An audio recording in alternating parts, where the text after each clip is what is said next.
प्रिय बंधुओं, जय श्री राम, राधे राधे। आपको एक छोटी सी कहानी महाभारत से संबंधित बताने जा रहा हूँ।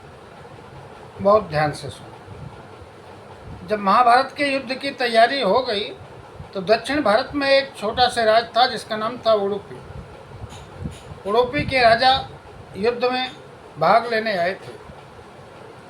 अब उन्होंने सोचा कि पहले तो युद्ध हो ना, और बहुत बड़ी धनहानि होगी, जनहानि होगी, युद्ध को किसी तरह से रोक दिया जाए।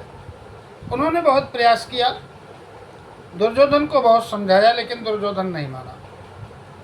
जब दुर्योधन भगवान श्री कृष्ण के कहने पे नहीं माना, 5 गांव देने के लिए तैयार नहीं हुआ, तो युद्ध के लिए कैसे मान जाता। उनका प्रयास निरर्थक चला गया। बहुत सोच और चिंता में बैठे थे उडुपी के राजा।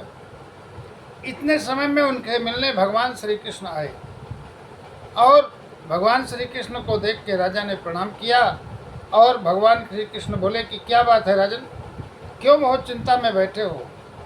उडुपी के राजा ने कहा कि प्रभु, बहुत चिंता में हूँ। बोले क्यों?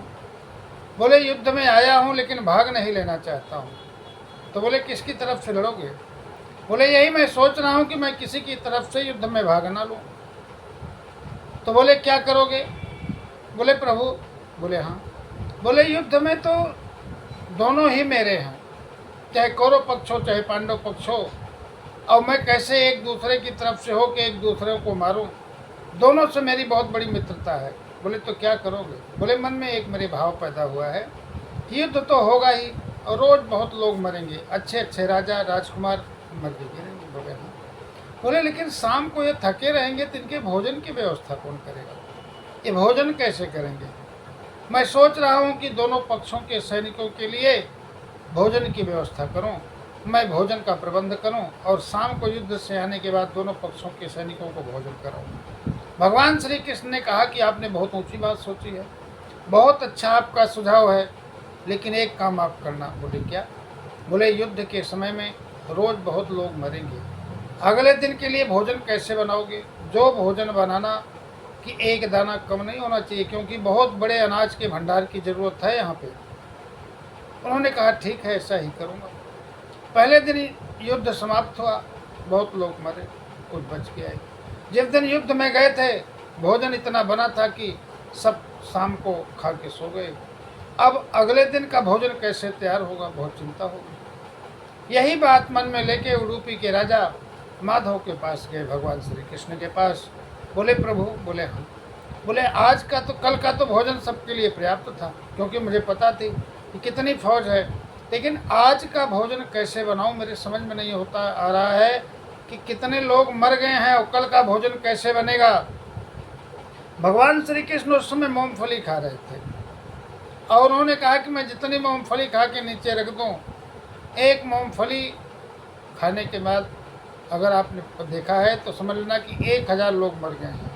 अब आप गिन लेना जितने मूंगफली मैंने खा के नीचे रख दिए हैं, समझ लेना कितने 1000 लोग मर गए हैं। उन्होंने कहा ठीक है। भगवान श्री कृष्ण चले गए और उन्होंने जब मूंगफली कितनी खाई थी देखा तो 10 मूंगफली खा के उन्होंने नीचे रख दिया था। जान गए कि 10,000 लोग मर गए हैं, कल 10,000 लोगों के लिए भोजन कम बनेगा। भोजन पूरा हो गया और अगले दिन की भोजन की तैयारी हुई। वैसे आए और गिन लिए तो 40 मूंगफली खाए थे, 40,000 लोग मरे थे, उनका भोजन कम बना। सब लास्ट में युधिष्ठिर का जो है राज्याभिषेक हो गया। तब युधिष्ठिर ने उनसे पूछा कि राजन, आपने ये कैसे भोजन बनाया कि एक भी दिन भोजन कम नहीं पड़ा और बचा भी नहीं, खराब भी नहीं हुआ। तब उडुपी के राजा ने युधिष्ठिर से कहा कि युधिष्ठिर, आप जो महाभारत का युद्ध जीते हो, इसका श्रेय किसको देना चाहते हो? ये युद्ध कैसे आप जीते? तो उन्होंने कहा कि ये सब माधव ने किया है, भगवान श्री कृष्ण ने किया है। अगर केशव यहाँ ना होते तो हम मुश्किल था युद्ध जीत पाते, हम युद्ध के मैदान में खड़े भी ना हो पाते, क्योंकि कौरवों के साथ बहुत बड़े योद्धा थे, बहुत बड़ी फौज थी, हम जीत न पाते, संभव नहीं था। ये सब माधव की कृपा से हम युद्ध जीत गए। तो उडुपी के राजा ने कहा कि भोजन का श्रेय भी मैं भगवान श्री कृष्ण को ही देना चाहता हूँ। उन्होंने ही ये व्यवस्था की थी और बताया था कि मैं जितनी मूँगफली खा के रख दूँ उतने 1000 सैनिक मर गए हैं। इस तरह हमने उनके कथनानुसार पूरे महाभारत में जितने दिन युद्ध चला उतना भोजन बनाया, ना भोजन खराब हुआ, ना बचा एक दाना, और पूरे सामग्री को सही ढंग से वितरित किया। तो मित्रों, मेरे कहने का भाव यह है कि हम आप अगर भगवान श्री कृष्ण की शरण में रहेंगे, माधव की शरण में रहेंगे, तो सारा जीवन इससे बीत जाएगा और आपके सामने कोई संकट नहीं होगी। बात अच्छी लगे तो पूरी कहानी ज़रूर सुनो, शेयर करो, सब्सक्राइब करो, अपने मित्रों तक जरूर भेजो। जय श्री राम, राधे राधे, भारत माता की जय।